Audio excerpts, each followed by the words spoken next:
Welcome back to the St. Joseph Reflection videos. It's been a wild ride for the last 6 months. It's crazy to think that we are already halfway through this year, St. Joseph.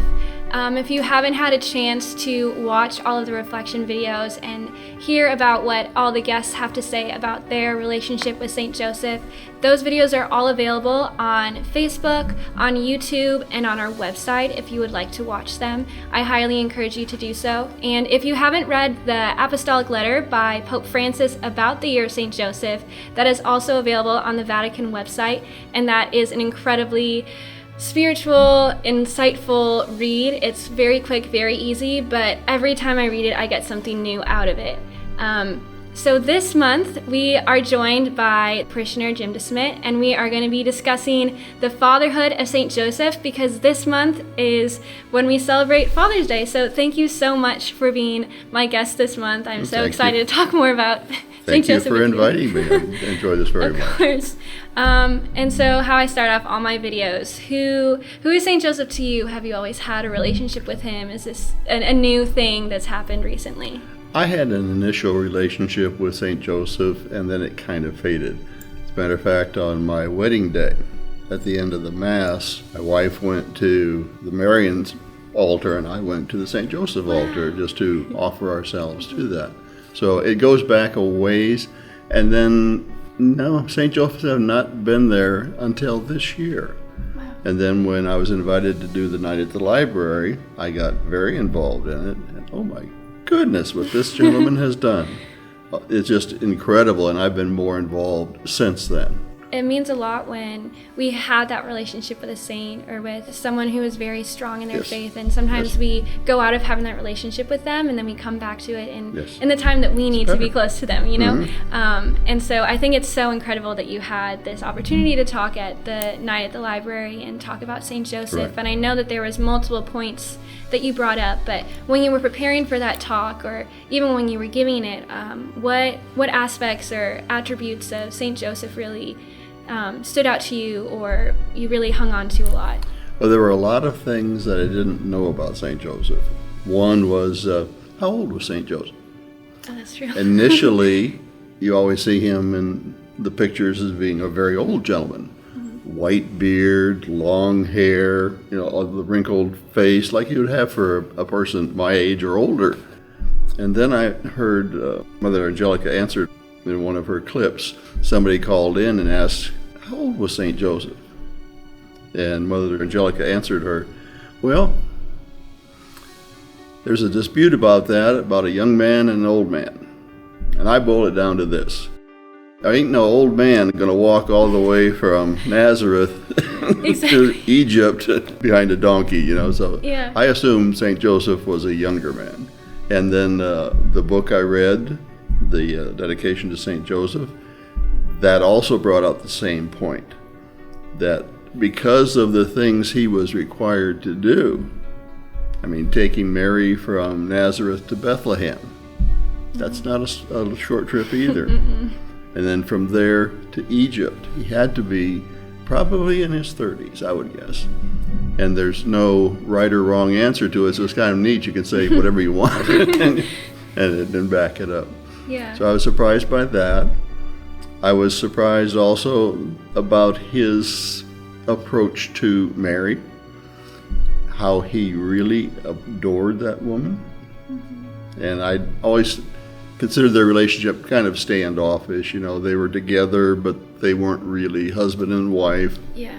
And to learn about how he cherished her and the relationship that they had, it was like a true husband and wife. Yeah, that's so true. And I think about all of those things with St. Joseph, specifically the age dispute is something that I've been thinking about a lot these last 6 months. More people in this modern era are starting to see St. Joseph as a younger man, someone who, was in the peak of his physical fitness. And he was a carpenter, so he had to lift everything. And sometimes he had to carry it for miles in order to get it back to his workshop, and an old man can't do that. He's not going to be strong. No. He's not going to be able to lift these things. And going to the theology side of it, of part of the reason why he's portrayed as being older is before there was the universal understanding of Mary's perpetual virginity, it was out of protection for Mary. Yes. And so now more people understand that as a truth, as the reality of the situation. And so it's less needed for him to be portrayed as older. Right. And now more people are needing to see him as, the younger man, the younger father, the strong and protective person of the Holy Family, and seeing that as inspiration. It really is. And then going back to the way that he loved Mary, and the way that he loved Jesus, and just loved that family so much. Like, he had to make so many sacrifices he did. for them. And, absolutely. And none of it is, really explained or expressed through his words. Right. And so the silence and just the surrender and the trust that he has to God's plan is just incredibly inspiring. And I continue to think about that every day I don't always have to speak. I can just silently say yes and silently accept, like, God's plan is way better than anything that I could ever imagine for myself. And I think about that with my dad when I was growing up, when we were younger. I have two sisters. My parents are incredibly pro-life. My mom found out that they were having triplets when they thought they were, I guess, having one. So one of three. One of three? Yes. Okay. And so I just think of all the sacrifices that my parents had to make when we were growing up. Specifically, my dad expecting that they were going to have one and then have one and then have one and who knows how many. But then having three at once, the amount of sacrifice he had to make in the workspace, the amount of sacrifice he had to make in the time that he spent with us, and then with my mom, and just the way that he loved her in the little things. And as a child, you look up to your parents so much, and you see the way that they love each other so fully, so completely. And now that I'm older, I'm seeing that love that they portray for one another in a different way. And so I think about how St. Joseph just loved Mary so much, and literally until the moment that he died, and thanking my dad for the way that he loved my mom, so I can see what that means, to have a dad that way, but then also to see that as a father. Right. And St. Joseph just continually inspires and is showing me all the virtues of what it looks like. And so going back to the fatherhood, and going back to, Father's Day is coming up. I mean, it's a simple question, but it has a lot to think about. What's your favorite part about being a father, and what have you learned through being a father? There are so many memories. I'll try to get through this. My kids are all grown and they have families of their own. So being a grandfather is just a fatherhood twice blessed. Yeah. And I have, between Sharon and myself, we have 33 grandkids. Now that's grandkids and some great grandkids. We have 1, 2, 3 great grandkids and 2 more on the way. Wow. So we're doing our bit to keep Social Security going here.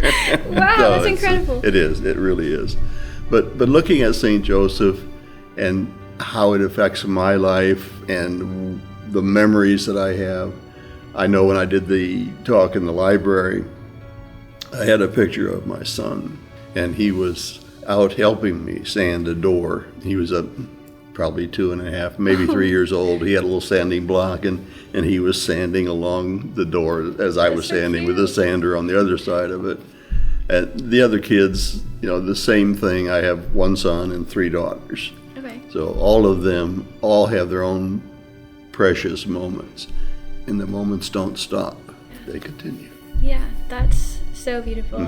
And I know from my personal experience with my dad, like those moments, those small ones, those are the ones that I remember and that I cherish. And I think about how we used to always go camping Father's Day weekend. That was our tradition. And we would go to a state park in northern Wisconsin. That's where I'm from. And we'd go into Lake Michigan. We'd go hiking. We'd have bonfires. We'd make food. And every summer my dad would try to teach us something, or try to remind us of how to protect ourselves, whether it was teaching us how to put the marshmallows on the stick so that we didn't burn ourselves, or how to check to make sure that if we put like a sandwich or something over the fire, how to check to make sure it's done without burning ourselves, teaching us how to to make the tent, to Right. actually put it together. Like Right. that wasn't something that my parents just did by themselves. They wanted us to be included in that from as young as I think 6 years old, and just Oh my thinking goodness. of, like, we did the little things like laying out the poles or laying out the material that went on the tent, but those memories for me are so precious, and they're things that I continue to cherish Right. and we continue to bring up, and it makes me so thankful that we're able to celebrate fathers in that way every single year, the same way with Mother's Day, but it's something that I try to celebrate every day and remind my parents in the ways that they reflect Mary, in the ways that they reflect Joseph, and just how thankful I am for their witness. Right. And how they encompass these virtues of these incredibly holy people, and how I want to continue to learn from them and continue to. It's like a terrible childhood. Yeah. Well, how long did you spend in the woods? Or About camping? 3 days. 3 days, okay. Three or 4 days, depending on the amount of time that my dad could take off of work. Okay. We went up with actually a group of other families who also had multiples and triplets. So it was a form of us to have community with people who also were growing Right. up in a similar environment, but also just the camaraderie from my parents to be around other parents of like, okay, this is what's going on in my family, like, how do you overcome this? Or they're going into middle school, like, what do we have to look forward to? And just the importance of community was really something that I learned through those memories, and it's just wild. And I think it's really beautiful that Father's Day is when, it's in the summer months and people are getting ready for vacation and relaxation and winding down, and it had me really reflecting on St. Joseph and his work. Yes. Did he ever take a vacation? Did he ever take time to relax and have fun with his family? Because so many times he gets portrayed as just this worker in a workshop, and that's it. Yep. the only perception we have of him. But I'd like to think that, he went on late night walks with his family, or they just played in the area of their village with their family, with their friends, whatever. But Right. going into the summer, how do you think you and other fathers can continue to live out these virtues of St. Joseph in that relaxation? It's a difficult task. I reflect back over my life, and my experience as a son was not the best. Okay. My father was an alcoholic, so he was not there to impart to me the way to do things. So I had to learn on my own how to interact with my kids. And now I see my kids interacting with their kids.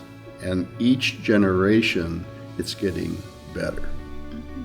I see my son, my daughters, they're all extremely good parents. Extremely good. Like my oldest daughter has 8 children. Wow. She homeschooled. Oh my gosh, that's crazy. Her oldest son, obviously my grandson Benjamin, is in the seminary right now. And the next oldest is working with a youth camp. Wow. And the next oldest is at Benedictine University. So Wow. they're doing extremely well. But if we can look at St. Joseph and just imagine what it would be like to have a little Jesus around. You think of Jesus, well, they're always praying the rosary or something. But no, they had a normal family life. Yeah. And I'm sure that Jesus was in the shop working with Yeah. St. Joseph. Yeah. And I'm sure that Jesus got out there sometimes and messed with the tools and didn't put them back where they belong. Yeah. And just a normal, very, very normal family life. Yeah, that's so true to think about that and reflect that. And remember, they were normal too. Like, They were yes, absolutely they were normal. completely holy, Yes. and Jesus was perfect, and Mary was the most holy person. So like their dynamic was slightly different, Yes, but it was. they still had that humanity, Yes. So that's just so beautiful for me to think about and reflect that we have that similarity with them, and they had that holiness that puts them above Right. and closer to perfection. They are perfect.